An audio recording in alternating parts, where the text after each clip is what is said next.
अस्सलाम वालेकुम रहमतुल्लाहि ताला वबरकातुहू। मैं मोहम्मद रईस कौसर कादरी मधुबनी बिहार से आज एक अहम मसले पर गुफ्तगू करने के लिए रूबरू हुआ हूँ और ये मसला माह ज़िलहिज्जा शरीफ यानी कि कुर्बानी के मौके से जुड़ा हुआ है।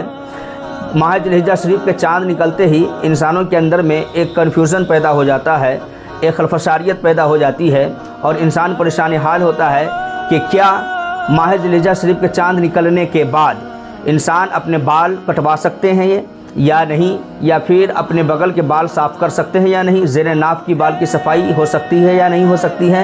एक ये मसला सामने उभर करके आता है।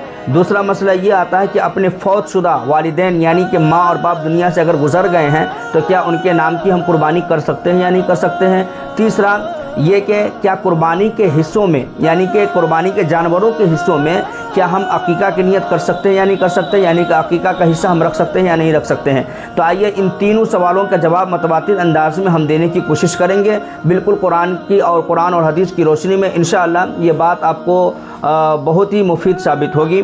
आइए हम वीडियो को शुरू करते हैं। उससे कबल आप लोगों से गुजारिश है कि मेरे इस चैनल पर आप नए हैं तो रईस कौसर कादरी चैनल को आप सब्सक्राइब कर लें, बेल आइकन को दबाएं ताकि हर आने वाली नई वीडियो की नोटिफिकेशन बआसानी आप तक पहुंचती रहे।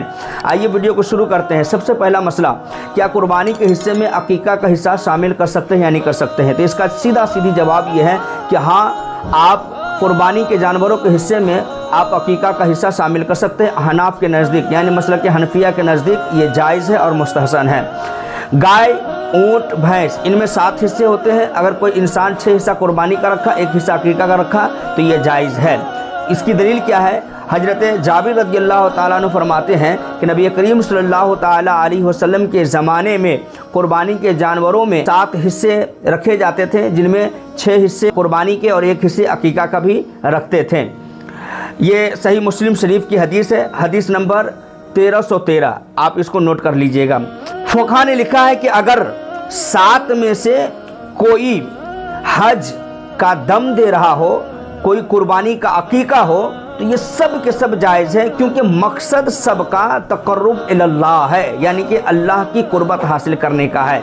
शाफिया के नज़दीक बेहतर है कि अकीका अलग जानवर से हो, लेकिन अहनाफ के नज़दीक गाय के 7 हिस्सों में 1 हिस्सा अकीका की नियत रखना बिल्कुल दुरुस्त है, जायज़ है। इससे कोई कबाहत कोई कराहत नहीं है। फतावा आलमगीरी जिल्द नंबर 5 सफ़ा नंबर 304। खुलासा, अगर पैसे की तंगी है तो गाय में 6 हिस्सा और 1 कुर्बानी का और 1 हिस्सा अकीका का रख सकते हैं। अब दूसरे मसले की तरफ हम रुजू करते हैं कि क्या ज़ुल्हिज्जा के चाँद नज़र आते ही यानी कि चाँद निकलते ही नाखून काटना, बाल कटवाना, ज़ेरे नाफ बाल सफाई करना, बगल के बाल सफाई करना, क्या ये जायज़ है, ऐसा कर सकते हैं क्या, कुरान और हदीस में इसकी कोई ममानियत आई है। तो इसका जवाब आसानी से समाप्त कर लीजिए कि ज़ेरे नाफ बाल सफाई करना, बगल के बाल सफाई करना और उसके अलावा सर के बाल कटवाना, ये आप कुर्बानी के चाँद नज़र आने के बाद वो इंसान जिसके नाम से कुर्बानी है वो इन तमाम चीज़ों से बचें। अगर कोई काट लिया यानी कि सर के बाल कटवा लिए, अपने बगल के बाल सर लिए और उसके नाफ के बाल सफाई कर लिया, तो इससे कुर्बानी करने पर कोई कराहत महसूस नहीं होगी, उससे कोई ख़राबी नहीं पेश किया जाएगा। लेकिन इंसान अगर चाँद निकलने के बाद इन बाल काटने और ज़ेरे नाफ बाल काटने, बगल के बाल सफाई करने से अगर रुक जाए तो वो सुन्नत का सवाब पाएगा। और अगर कोई नहीं कर पाया यानी कि नहीं बच पाया इनसे, तो उस पर कोई गुनाह आयद नहीं हो सकती है। इसकी दलील हजरत उम्मुल मोमिनीन उम्मे सलमा रज़ियल्लाहु ताला अन्हा से रवायत है कि नबी करीम सल्लल्लाहु ताला अलैहि वसल्लम फरमाया कि जब तुम ज़ुल्हिज्जा का चाँद देखो और तुम में से कोई कुर्बानी का इरादा रखता हो तो अपने बाल और अपने नाखून काटने से रुक जाए। सही मुस्लिम शरीफ की हदीस है, हदीस नंबर 1977। फ़ुक़हा की वजाहत इस मसले में ये है कि ये हुक्म मुस्तहब है, ये हुक्म मुस्तहब है, हराम या मकरूह तहरीमी नहीं है। इमाम नववी लिखते हैं कि जमहूर उलमा के नज़दीक ये कराहत तंज़ीही है, यानी न काटना बेहतर है, काट ले तो कोई गुनाह नहीं है। लिहाजा इस कन्फ्यूज़न से भी आप हजरात निकल जाएं। اور اس کے علاوہ جن کے نام کی قربانی نہیں ہے، وہ اگر انسان بال کٹوا رہا ہے، زیر ناف کی بال صفائی کر رہا ہے، بغل کے بال کی صفائی کر رہا ہے، تو اسے اس کے لیے جیسے پہلے اور دنوں میں ان کے لیے ضروری تھا اور اس پر کوئی گناہ عائد نہیں ہو رہی تھی، اسی طرح ماہ ذی الحجہ کے چاند دیکھنے کے بعد بھی اس کے اوپر وہی حکم نافذ ہوگا، اس کے لیے کوئی گناہ اس کے سر پر نہیں عائد ہو سکتی ہے۔ ہاں اگر کوئی قربانی اپنے نام سے کر رہا ہو وہ ان چیزوں سے بچیں، اور اگر انہوں نے بھول سے اپنے بال کٹوا لیے، اپنے بغل کے بال صفائی کر لیے، زیر ناف بال صفائی کر لیے، تو اس میں اس سے کوئی کراہت محسوس نہیں ہوں گی، قربانی پر کوئی خرابی یا کوئی نقصان پیدا نہیں ہو سکتا ہے۔ جی یہی صحیح مسئلہ ہے۔ اس کا جو حکمت ہے وہ حکمت کیا ہے، یہ حکمت میں آپ کو بتا دیتا ہوں۔ حجاج کرام احرام میں بال ناخن نہیں کاٹتے، گویا قربانی کرنے والا اپنے گھر میں حاجی بن جاتا ہے، یہ ایک الگ ثواب ہے جس کے نام سے قربانی پیش کی جاتی ہے، اس انسان کا یہ مرتبہ عائد ہوتا ہے، اللہ کے جانب سے یہ رتبہ ملتا ہے کہ وہ بھی گھر میں بیٹھے بیٹھے حاجی بن جاتا ہے، اس لیے ان سے مشابہت کے لیے یہ استحباب ہے، مستحب طریقہ ہے، اگر کاٹ لیا تو قربانی باطل نہیں ہو سکتی ہے۔ خلاصہ، چاند دیکھنے سے پہلے ناخن بال صاف کر لیں، اگر بھول سے کٹ گئے تو قربانی پر کوئی اثر نہیں ہوگی، یہ سنت ہے، شرط نہیں ہے۔ مسئلہ نمبر 3، کیا فوت شدہ ہمارے والدین اگر دنیا سے رخصت کر گئے تو کیا ان کے نام سے ہم قربانی کر سکتے ہیں؟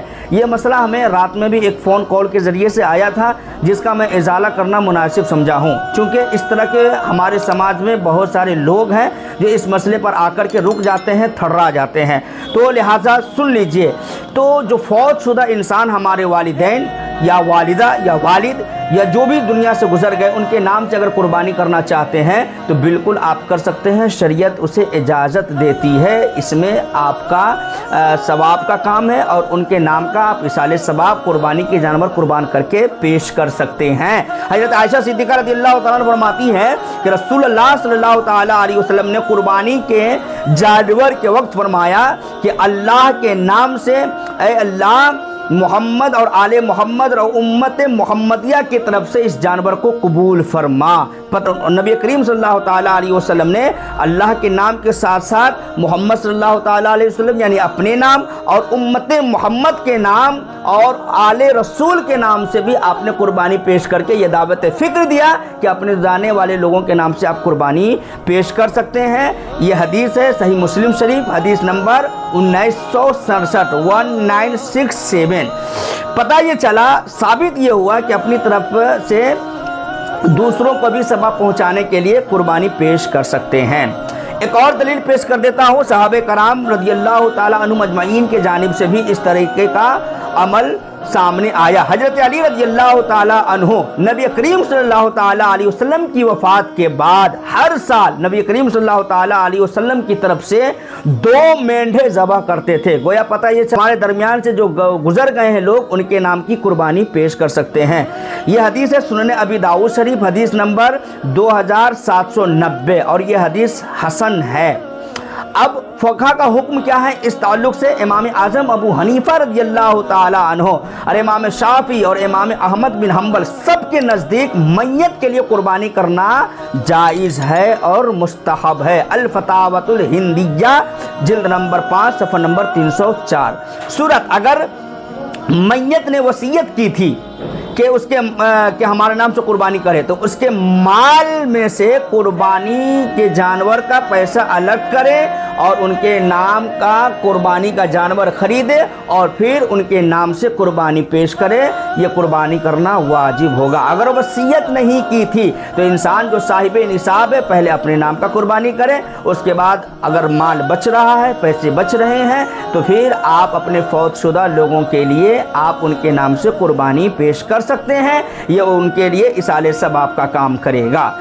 لہٰذا इन तमाम चीज़ों का ख्याल रखें। सबसे पहले मालिक निसाब अगर आप हैं तो आप अपने नाम से कुर्बानी पेश कीजिए। अगर आपके माल से पैसा अगर बच जाए तो फिर तब जाकर के आप हुजूर नबी करीम सल्लल्लाहु ताला अलैहि वसल्लम के नाम से भी कुर्बानी पेश कर सकते हैं, अपने फौतशुदा लोगों के नाम से भी कुर्बानी पेश कर सकते हैं। सवाब का काम है, आप बिल्कुल सवाब में हिस्सा ले सकते हैं। लिहाजा नुक्ता नज़रिया ये है कि मैयत के नाम की कुर्बानी का गोश्त खुद भी खाए और लोगों को भी खिलाए और सदका भी करे। रद्दुल मुख्तार जिल्द नंबर 6 सफ़ा नंबर 323। तो लिहाजा पता ये चला कुर्बानी के जानवरों में अकीका का जान और हिस्सा भी आप शामिल कर सकते हैं। बाल, नाखून और ज़ेरे नाफ बाल, बगल के बाल अगर सफाई कर लें तो इंसान चांद देखने के बाद उसके कुर्बानी पर कोई कबाहत हासिल नहीं होगी, कोई उसके ऊपर ख़राबी पेश नहीं आएगी। लेकिन अगर कोई इंसान चांद देखने के बाद जिनके नाम से कुर्बानी है अगर इन तमाम चीज़ों से अगर बच जाए तो उसके लिए बेहतर है, मुस्तहब है, मुस्तहसन है, सुन्नत का सवाब उसे हासिल हो जाएगा। और तीसरी जो हमने इस मसले में रखी है बात वो ये है कि मैयत के नाम से कुर्बानी पेश कर सकते हैं, इसमें कोई बुराई नहीं है, कोई ख़राबी नहीं है। अल्लाह तबारक व तआला की बारगाह में दुआ है कि मौला हम मुसलमानों के किए हुए जो अल्लाह की राह में कुर्बानी जो जानवर है उसे अपनी बारगाह में कबूल व मंजूर अता फरमाएँ। अस्सलामु अलैकुम व रहमतुल्लाहि व बरकातुहू।